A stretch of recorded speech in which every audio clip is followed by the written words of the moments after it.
कस्तो बनाउनु पर्छ भन्ने कुरा मलाई मनमा आइसकेको छ।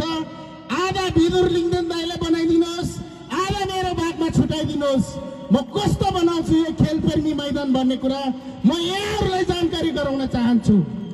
मेरो परीक्षा दिनु पर्दा म विश्वको 8000 भन्दा माथिको 14 हिमाल आरोहण गर्ने पहिलो नेपाली हुँ।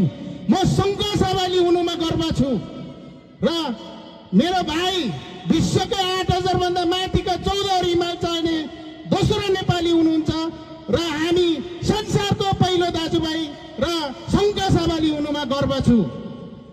त्यसै गरी विश्वका 7वटा महादेशका अग्ला शिखरहरू 7वटा महादेशका अग्ला शिखरहरू चढ्नेमा हामी एउटै गारको पहिलो 3 दाजुभाइ भए, संसारकै पहिलो 3 दाजुभाइ सङ्घ सवाली हुनुमा म गर्व छु। त्यसै कारणले गर्दा आदरणीय यहाँ आउनुभएका सम्पूर्ण दाजुभाइ तथा दिदीबहिनीहरूलाई मेरो के आग्रह छ भने तपाईँ हामीले खेलप्रति पनि माया गर्नुपर्छ।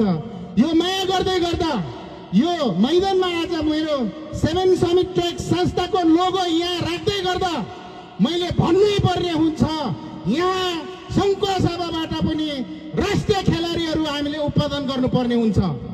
म भन्न चाहन्छु तपाईहरूले सङ्घ सभाको फुटबल खेलाडीहरूबाट 5 जना मान्छे छानेर पठाउनुहोस्। मैले कहाँ के गर्नुपर्छ, त्यसलाई कसरी राष्ट्रिय खेलाडी बनाउनुपर्छ भन्ने कुरा म यहाँहरूलाई मेरो वचन दिन चाहन्छु। त्यसको जिम्मेवारी आर्थिक, भौतिक म सबै मेरो पर्सनल रूपमा गर्नेछु।